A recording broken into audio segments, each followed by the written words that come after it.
Después anuncia ayer el Commission on Election que podía sacar mga maestra kanya sirvi como mga Board of Election Inspector con di ila honorarium, insigida si endereza na bangko mga maestra llevando con di ila mga cash cards pero ya descubrí que no hay laman el di ila account.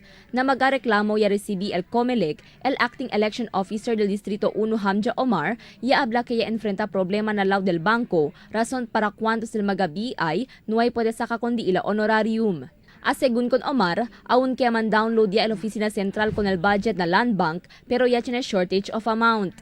Por causa que fuera na honorarium del BI, ta sirvi también ahora el Land Bank con el payouts del mga miembros del 4Ps. Por causa con no hay más todo puede acomoda el Land Bank con el 1,851 Board of Election Inspectors del ciudad. The budget for honorarium for the BIs. Actually, it was already downloaded by our provincial election supervisor.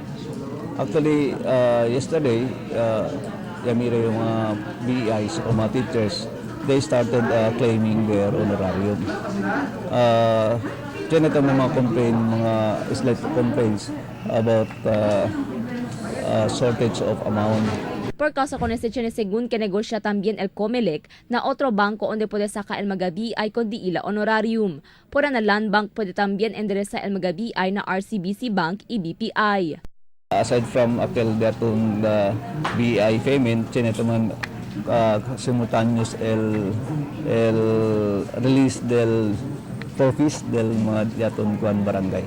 So, bali, Land Bank sir, hindi sila po na-accommodate doon? Yes, that is one of the reasons why running short of budget el masindiaton na Land Bank. Talina 4,500 pesos el honorarium del mga maestra kanya sirvi como mga BI del pasaw eleksyon.